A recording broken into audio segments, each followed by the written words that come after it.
Hello everyone, তোমাদের সবাইকে আবারও তোমাদের সবচেয়ে প্রিয় চ্যানেল স্টাডি ইন উইনের নতুন আরেকটা ভিডিওতে সকলকে স্বাগত জানাচ্ছি। আমরা তোমাদের বা আপনাদের প্রমিস করেছিলাম ত্রিপুরার সরকারি কর্মচারীর যেই ডিআরএস অ্যালাওয়েন্স বা কোনো নতুন আপডেট থাকলে আমরা আমাদের চ্যানেলে সবার প্রথম ভিডিও আপলোড করব। সো সেই প্রমিসকে বজায় রেখে আজকে আমরা আবারও আরেকটা নতুন ভিডিও নিয়ে এসেছি, যেখানে একটা ভেরি রেপুটেড নিউজ পেপারের আজকে এটা মর্নিং নিউজ পেপার, আজকে একটা আর্টিকেল উঠেছে ওনাদের ফ্রন্ট পেজে, যেটার থেকে আমরা কিছু আপডেটস বের করেছি যেগুলো আপনারা as a government employee of Tripura 2025-এ আপনারা এক্সপেক্ট করতে পারেন। ঠিক আছে, আমাদের অনেক স্টুডেন্টস আছে যারা জেআরবিটি, হাইকোর্ট, জুডিশিয়াল একাডেমি বা আপনাদের টিপিএসসি দিয়ে বিভিন্ন দপ্তরে কর্মরত, কিন্তু আমরা আপনি করেই বলছি, কারণ আমাদের থেকে বা আমার থেকে বয়োজ্যেষ্ঠ মানুষেরা আপনারা দেখছেন, তার জন্য আমরা সবাইকে আপনি করে এই ভিডিওতে সম্বোধন করার চেষ্টা করব। ঠিক আছে, আচ্ছা, এখানে একটা ভেরি রেপুটেড নিউজ পেপারে আর্টিকেল উঠে এসছে, সরকারি কর্মচারীদের ত্রিকোণ সারাশিতে ধরার চেষ্টা। এখন এই আর্টিকেলটা দেখে আপনাদের সবার মনে একটাই প্রশ্ন, যে আবার কি কোনো নতুন নিয়ম চালু হবে কিনা বা নতুন কোনো সিস্টেম আসবে কিনা, যার যেটা দিয়ে আমাদের অফিসে যাওয়া আসার যে টাইমিং সেটা কি বলবো, সেটা রেগুলেট করা হবে, বা আমরা কতটুকু কাজ করি সেটার হিসেব রাখা হবে। এই রকম কিছুই কিন্তু একটা ধারণা করা যায়। ঠিক আছে, তো চলুন দেখে নেই আমরা এই ভিডিওতে কি লিখেছে।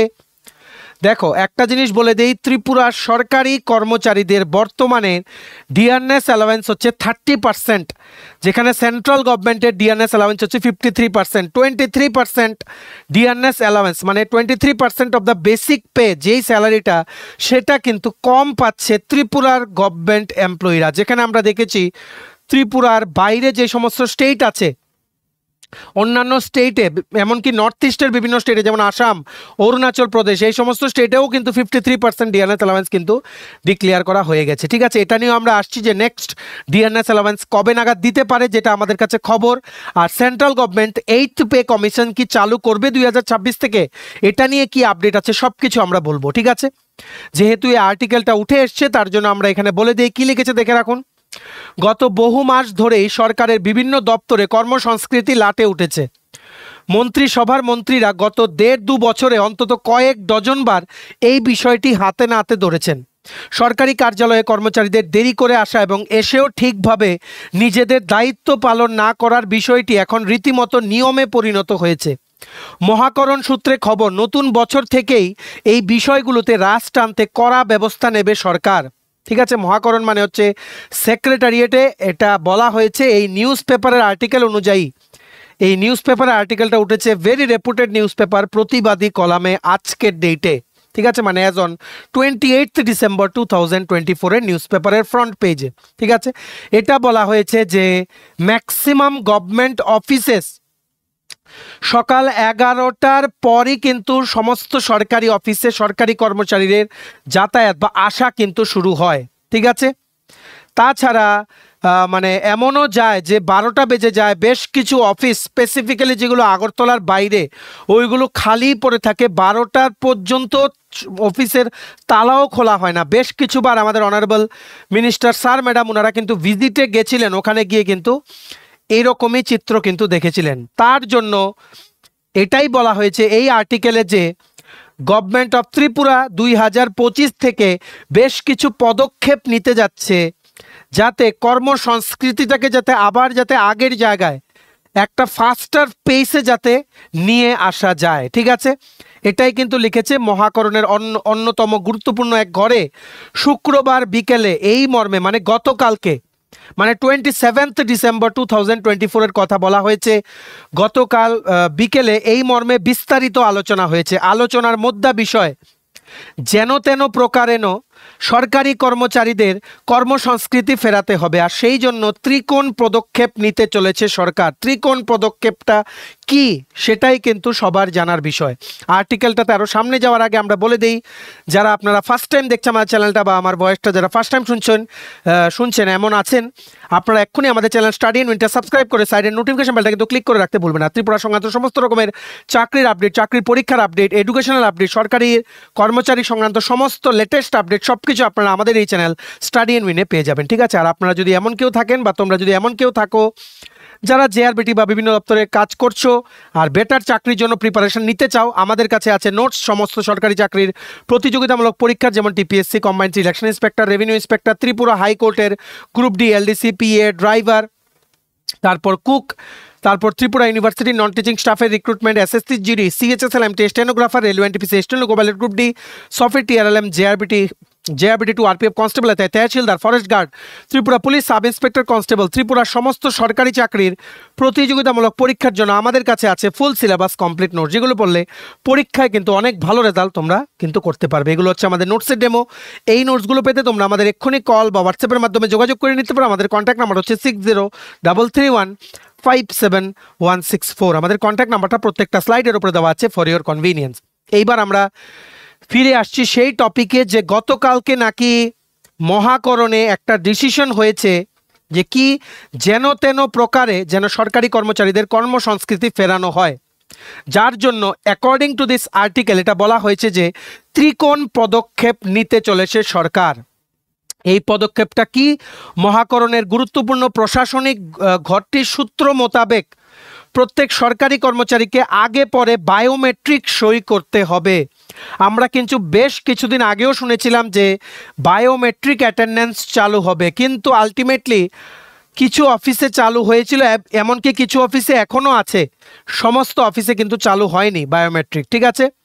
সো এটাই বলা হয়েছে যে এই যে ত্রিকোণ পদক্ষেপ, এটার one of the main issue হচ্ছে বায়োমেট্রিক অ্যাটেন্ডেন্স, যেটাতে টাইমার ইনস্টল করা থাকবে। বায়োমেট্রিক অ্যাটেন্ডেন্সে কি হয়, 3 দিন যদি আপনি লেট করে আসেন তাহলে একদিনের সিএল কিন্তু কেটে নেওয়া হয়, ক্যাজুয়াল লিভ কিন্তু কেটে নেওয়া হয়। সো যখন আপনি অফিসে ঢুকবেন তখন আপনার ফিঙ্গারপ্রিন্ট দিয়ে অ্যাটেন্ডেন্স দিতে হবে, যখন বেরিয়ে যাবেন ফিঙ্গারপ্রিন্ট দিয়ে আপনার অ্যাটেন্ডেন্স দিয়ে বেরোতে হবে, ঠিক আছে? এটা একটা করার কথা ওখানে আলোচনা হয়েছে, এটাই বলেছে ইন দিস আর্টিকেল। আর একটা 2 নাম্বার আলোচনা হয়েছে যে ডেইলি ওয়ার্কিং রিপোর্ট সাবমিট করতে হবে। মানে আপনি অফিসে ঢোকার পর কি কি কাজ করলেন, বিকেলে বেরোবার আগে আপনার লিখিত ফরম্যাটে, রিটেন ফরম্যাটে আপনার লিখে দিয়ে যেতে হবে যে আপনি এই কাজ করেছেন অ্যালং উইথ প্রুফ। এই রকমই কিন্তু ডিসিশন নেওয়া হয়েছে। কি বলেছে দেখো, মহাকরণের গুরুত্বপূর্ণ প্রশাসনিক ঘরটির সূত্র মোতাবেক প্রত্যেক সরকারি কর্মচারীকে আগে পরে বায়োমেট্রিকে সই করতে হবে। দ্বিতীয়ত, দিনের কাজ দিনে কি হয়েছে তা লিখিত আকারে সংশ্লিষ্ট কর্তৃপক্ষের কাছে জমা দিতে হবে। তৃতীয়ত, মানে যেহেতু বলেছে ত্রিকোণ পদক্ষেপ মানে 3টে পদক্ষেপ, ঠিক আছে?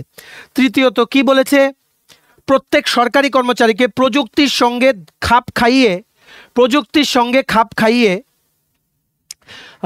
ই ফাইল ব্যবহার শিখতে হবে। দিনের শেষে এই আসন্ন নতুন বছর থেকে বিষয়গুলো কতটা মানা হয় বা আদৌ হয় কিনা সেটা দেখার জন্য ভাবনা চিন্তা চলছে বলে খবর। 3 নাম্বার হচ্ছে ই অফিস। প্রথম হচ্ছে ওনারা যে ডিসিশন নিয়েছেন গতকালকে, এটা কিন্তু বড় আপডেট। ভিডিও লিঙ্কটা প্লিজ আপনারা ম্যাক্সিমাম হোয়াটসঅ্যাপ, ফেসবুক, টেলিগ্রাম গ্রুপে আপনাদের কলিগসদেরকে শেয়ার করবেন বা বিভিন্ন জায়গায় শেয়ার করবেন, সবাই যাতে গুরুত্বপূর্ণ আপডেটসগুলো থ্রু আওয়ার ভিডিও যাতে জানতে পারে। অ্যাকর্ডিং টু দিস আর্টিকেল এটা লিখেছে যে গতকালকে নাকি ডিসিশন হয়েছে 3টে পদক্ষেপ নেবে গভর্নমেন্ট অফ ত্রিপুরা। প্রথম হচ্ছে বায়োমেট্রিক অ্যাটেন্ডেন্স চালু করবে, যাতে সবাই যারা সরকারি কর্মচারীর বিভিন্ন যারা অফিসে কর্মরত এরা যাতে টাইমলি যাতে অফিসে আসে, টাইমলি যাতে অফিস থেকে বেরোয়, ঠিক আছে? আর সারাদিন কি কাজ করেছে ওটারও একটা ট্র্যাকের জন্য ডেইলি ওয়ার্কিং রিপোর্ট সাবমিট করারও একটা প্রপোজাল কিন্তু উঠে এসছে। তাছাড়া ফিজিক্যাল ফাইলে কোনো কাজ হবে না, সমস্ত ই অফিসে কাজ হবে, এই রকমই কিন্তু একটা প্রপোজাল উঠে এসছে, ঠিক আছে? ত্রিপুরার ই অফিস কিন্তু পরিচয় পোর্টালের মাধ্যমে কিন্তু ইমপ্লিমেন্ট হয়, যেটা আমরা কারেন্ট অ্যাফেয়ার্স পড়ানোর সময় আমরা কিন্তু বলেছিলাম, ঠিক আছে? ই অফিস পোর্টালে যেখানে ট্র্যাক করা যায় যে কোনো একটা ফাইল বা কোনো কাগজ কোথায় আছে, যদি কোনো কাজ ডিলে হয় ওটা দেখা যায় যে কার কাছে গিয়ে কাজটা পড়ে আছে বা কার থেকে ডিলেটা হচ্ছে। To ensure transparency in the entire system ই অফিসটা ইমপ্লিমেন্ট করা কিন্তু খুব জরুরি, ঠিক আছে। ই অফিস একদম তোমাদের বেসিক একটা ইন্টারফেস, এটার মধ্যে এখন পাল্টে নিলেও পাল্টে ফেলতে পারে, কারণ ডেইলি এগুলো আপডেট হচ্ছে IT department government of Tripura থেকে, কারণ এই অফিসে এখন প্রচুর কাজ হচ্ছে ত্রিপুরাতে, ঠিক আছে। এটাই বলা হয়েছে, দেখো আর্টিকেলটাতে লাস্টের পেজে শোনা যাচ্ছে মহাকরণের অন্দরে স্ট্র্যাটেজি তৈরি হচ্ছে। আসন্ন নতুন বছরে প্রত্যেক সরকারি দপ্তরে এক প্রকার ডিসিপ্লিনারি কমিটি তৈরি করার কথা ভাবছে মহাকরণ। নাম্বার ফোর যেই আরেকটা ওনারা ডিসিশন নিয়েছেন যে একটা ডিসিপ্লিনারি কমিটিও গঠন করা হবে সমস্ত সরকারি অফিসে। শুধু তাই নয়, বায়োমেট্রিক মেশিন বসানো এবং প্রত্যেক দিন সরকারি কর্মচারীদের কি কি কাজ করছে, কি কাজ হচ্ছে সরকারি কর্মচারীদের, তার একটি সুনির্দিষ্ট পঞ্জি তৈরির কথাও ভাবা হচ্ছে। তবে ঠিক কবে থেকে বিষয়টি চালু হবে তা জানা যায়নি। অ্যাকর্ডিং টু দিস আর্টিকেল, আমরা এই জায়গাগুলো বাদ দিলাম কারণ এগুলো যে সমস্ত স্টেপগুলোর ব্যাপারে আপডেটসগুলো আছে এগুলো আমরা জানিয়ে দিলাম। According to this article about the government jobs বা এমপ্লয়িজ অফ ত্রিপুরা, চারটে জিনিস এখানে মেইনলি বলা হয়েছে। একটা হচ্ছে বায়োমেট্রিক অ্যাটেন্ডেন্স চালু করার কথা ওখানে গতকালকে ডিসিশন নেওয়া হয়েছে। ডেইলি ওয়ার্কিং রিপোর্ট সাবমিট করতে হবে, এই রকম বলা হয়েছে। সারাদিনে কি কাজ করেছেন ওটার রিপোর্টটা সাবমিট করতে হবে। ই অফিস কম্পালসারি ইমপ্লিমেন্ট করতে হবে। ই অফিস কিন্তু থাকবেই, এটা এমন না যে একবার চালু হয়েছে আবার বন্ধ হয়ে যাবে। ই অফিস সবার ইউজ করতে জানতে হবে। তাছাড়া ডিসিপ্লিনারি কমিটি ফর্ম করার কথাও কিন্তু আলোচনা হয়েছে সেই মিটিংয়ে। এখন দেখা যাক কবে এগুলো ইমপ্লিমেন্ট হয়। যদি ইমপ্লিমেন্ট হয় এগুলো ভালোই হবে, কর্মসংস্কৃতি ফিরবে, আর মানে গভর্নমেন্ট যে কাজকর্ম এগুলো অনেক মানে ফাস্টার ওয়েতে কিন্তু হবে। সো এখন দেখা যাক, এই আপডেটটা আমরা শেয়ার করতে এসেছিলাম আপনাদের সাথে, কারণ আমরা প্রমিস করেছিলাম যে যখনই আমরা কোনো দিক থেকে কোনো আপডেট পাবো রিগার্ডিং দ্য গভর্নমেন্ট এমপ্লয়িজ আমরা শেয়ার করব। এখন দেখা যাক কবে এগুলো ইমপ্লিমেন্ট করা হয়। তবে এটা কিন্তু আশা করা যায় যে 2025 থেকে বেশ কিছু নতুন গুরুত্বপূর্ণ সিদ্ধান্ত নিতে পারে গভর্নমেন্ট অফ ত্রিপুরার সরকারি কর্মচারীদের জন্য, ঠিক আছে। এইবার আমরা আরেকটা জিনিস দেখব কি ডিআরএস অ্যালাওয়েন্সের ব্যাপারটা। একটা ভিডিওতেই আমরা দুটো জিনিস আলোচনা করে দেই। দেখো আমরা প্রথম একটা কথা বলে দিই বা দেখুন, বর্তমানে ডিআরএস অ্যালাওয়েন্স বা মহার্ঘ ভাতা ত্রিপুরায় হচ্ছে 30% of the basic pay. Central গভর্নমেন্টের ডিআরএস অ্যালাওয়েন্স হচ্ছে 53% অফ দ্য বেসিক পে। তাহলে 53-র সাথে 30% হচ্ছে 23% অফ দ্য বেসিক পে যে স্যালারি হয় সেটা কম পাচ্ছে ত্রিপুরা সরকারি কর্মচারীরা, ঠিক আছে। এখানে কিন্তু একটা বড় একটা ফাইন্যান্সিয়াল বেনিফিট থেকে কিন্তু বঞ্চিত হতে হচ্ছে, এটা মেনে নিতেই হবে, ঠিক আছে। তাছাড়া আরেকটা জিনিস, কিছুদিন আগে বিভিন্ন লিডিং নিউজ পেপারে উঠেছিল যে সেন্ট্রাল গভর্নমেন্ট নাকি 8th পে কমিশন চালু করবে 2026-এ। আমরা বলে দেই, লেটেস্ট আপডেটটাও বলে দিই এটার ব্যাপারে। রিসেন্টলি রাজ্যসভার একজন এমপি একটা কোশ্চেনে সেশন চলাকালীন বলেছেন যে সেন্ট্রাল গভর্নমেন্টের আপাতত কোনো প্ল্যানই নেই 8th পে কমিশন 2026 থেকে চালু করার। নো প্ল্যান 2026 থেকে 8th পে কমিশন চালু করার সেন্ট্রাল গভর্নমেন্টের কোনো প্ল্যানই নেই। যদি চালু না করেন, ওনারা বলেছেন, সেই রাজ্যসভার যে এমপি উনি বলেছেন কোশ্চেন আওয়ারের সময় উনি বলেছেন যে সেন্ট্রাল গভর্নমেন্ট 1 কোটি সেন্ট্রাল গভর্নমেন্টের সরকারি কর্মচারী ও পেনশনারদের জন্য এমন কিছু সিস্টেম ইমপ্লিমেন্ট করবে বা পলিসি আনবে, একটা মেকানিজম বানাবে যাতে সরকারের যে আর্থিক অবস্থা, ফাইন্যান্সিয়াল সিচুয়েশন, সেটা অনুযায়ী কি করা হবে, পে রিভিশন করা হবে। পে বা পেনশন বা স্যালারি বা ওয়েজেস রিভিশন করার কথা কিন্তু ভাবছে কেন্দ্রীয় সরকার, সেন্ট্রাল গভর্নমেন্ট একটা মেকানিজম ইন্ট্রোডিউস করার কথা ভাবছে। অলরেডি কিন্তু সেন্ট্রাল গভর্নমেন্ট কাজ শুরু করে দিয়েছে। সো কিছুদিন আগে যে বিভিন্ন লিডিং নিউজ পেপারে উঠেছিল অ্যাবাউট 8th পে কমিশন, সেটা কিন্তু চালু নাও হতে পারে 2026 থেকে সেন্ট্রাল গভর্নমেন্টের কর্মচারীদের জন্য, ঠিক আছে। এরই সাথে আমরা বলে দেই ত্রিপুরায় কিন্তু আগামী জুন জুলাই 2025-এ আরেকবার 3 থেকে 5% মহার্ঘ ভাতা বা ডিআরএস অ্যালাওয়েন্স ডিক্লেয়ার করা হতে পারে। ভিডিওটা ম্যাক্সিমাম শেয়ার করে সবাইকে আপনারা আপডেটগুলো জানিয়ে দেওয়ার চেষ্টা করুন। এর আগেও কিছুদিন আগে যখন ডিআরএস অ্যালাওয়েন্স ডিক্লেয়ার করেছে গভর্নমেন্ট অফ ত্রিপুরা 5%, তার ঠিক 15 দিন আগেও কিন্তু আমরা বলেছিলাম যে এর মধ্যেই কিন্তু ডিয়ারনেস অ্যালাউন্স দেবে। সো আমরা আবারও বলছি আগামী জুন জুলাই 2025-এর দিকে আবারও কিন্তু একটা মহার্ঘ ভাতা ঘোষণা করতে পারে government of Tripura for the benefit of all the employees. ঠিক আছে, এরই সাথে আমরা দেখে নেই অ্যাট প্রেজেন্ট আজকের ডেটে মানে অ্যাজ অন 28 ডিসেম্বর 2024, 28 ডিসেম্বর 2024 আজকের ডেট পর্যন্ত বর্তমানে ডিয়ারনেস অ্যালাউন্স বা মহার্ঘ ভাতা বিভিন্ন স্টেটে কত আছে। সিকিমে হচ্ছে 50%, গুজরাট, বিহার, উত্তরাখণ্ড, ঝাড়খণ্ডে হচ্ছে 53% equivalent to central government, Arunachal প্রদেশে হচ্ছে 53%, মণিপুরে 32%, মিজোরামে 40%, নাগাল্যান্ডে 50%, ছত্তিশগড়, উড়িষ্যা, উত্তরপ্রদেশে 50%, আসামে 53%, মেঘালয়াতে 46%। যদি central government 8th pay commission implement করার কথা ভাবতো 2026 থেকে, দেন আরেকটা জিনিস হতো, কিন্তু সেন্ট্রাল গভর্নমেন্ট এখন ভাবছে পে রিভাইজ করবে। কি বলেছি? পে রিভাইজ করবে।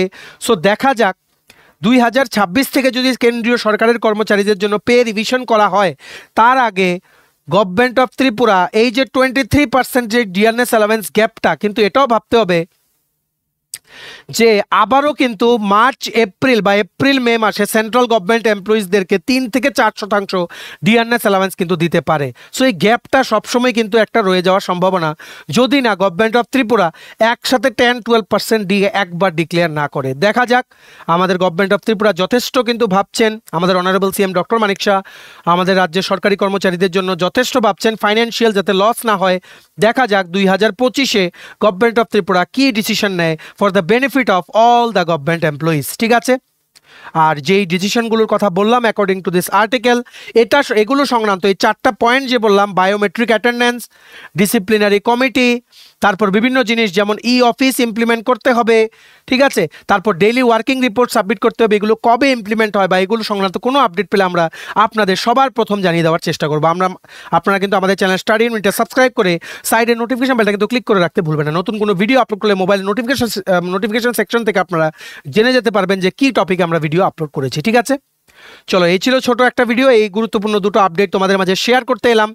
এইবার তোমরা প্লিজ এই ভিডিও লিঙ্কটা ম্যাক্সিমাম শেয়ার করে বা আপনারা শেয়ার করে বিভিন্ন কলিগস বা রিলেটিভসের কাছে শেয়ার করে সবাইকে এই দুটো আপডেট আপনারা পৌঁছে দেওয়ার চেষ্টা করবেন। ভিডিওটা এতটুকু দেখে থাকলে থ্যাঙ্কস ফর ওয়াচিং, আর ভালো লাগলে অবশ্যই লাইক করে দেবেন, আর চ্যানেলটা অবশ্যই সাবস্ক্রাইব করে দেবেন। ত্রিপুরা সংক্রান্ত এইরকম সমস্ত লেটেস্ট আপডেট আপনারা আমাদের চ্যানেলে সবার প্রথম পেয়ে যাবেন। ঠিক আছে, আর তোমরা যদি এমন অ্যাসপিরেন্ট হও যারা বিভিন্ন আপকামিং সরকারি চাকরির প্রতিযোগিতামূলক পরীক্ষার জন্য প্রিপারেশন নিচ্ছে, যেমন TPSC, SSC, railway, dental college, NABARD, high court, bank, জেআরডি2, আরপিএফ, সফটওয়্যার, তহসিলদার, forest guard, Tripura police sub inspector, constable, then তোমরা পেয়ে যাবে আমাদের কাছে সবগুলো সাবজেক্টের সবগুলো পোস্টের ফুল সিলেবাস কমপ্লিট নোটস। তোমরা এক্ষুনি আমাদের সাথে কল বা হোয়াটসঅ্যাপের মাধ্যমে যোগাযোগ করে নিতে পারো। নোটসগুলো পেতে আমাদের কন্ট্যাক্ট নাম্বার হচ্ছে 6033157164। আমাদের Facebook page, Telegram group, WhatsApp channel সব কিছু লিঙ্ক আমরা নিচে ডিসক্রিপশন বক্সে দিয়ে দিই। তোমাদের ইচ্ছা হলে তোমরা এগুলো ফলো করতে পারো বা জয়েন করতে পারো, ওখানে আমরা সমস্ত আপডেট জানাই আমরা শেয়ার করে থাকি। ঠিক আছে, চলো, আপনারা সবাই ভালো থাকবেন, তোমরা সবাই ভালো থাকবে, আর স্টাডি ইন উইন চ্যানেলটা কিন্তু অলওয়েজ তোমরা ফলো করতে থাকবে। আমরা সবসময় আপনাদের পাশে ছিলাম, আছি, থাকবো, এটা আমরা আবারও আপনাদের প্রমিস করলাম। চলো, have a nice day, take care and bye by.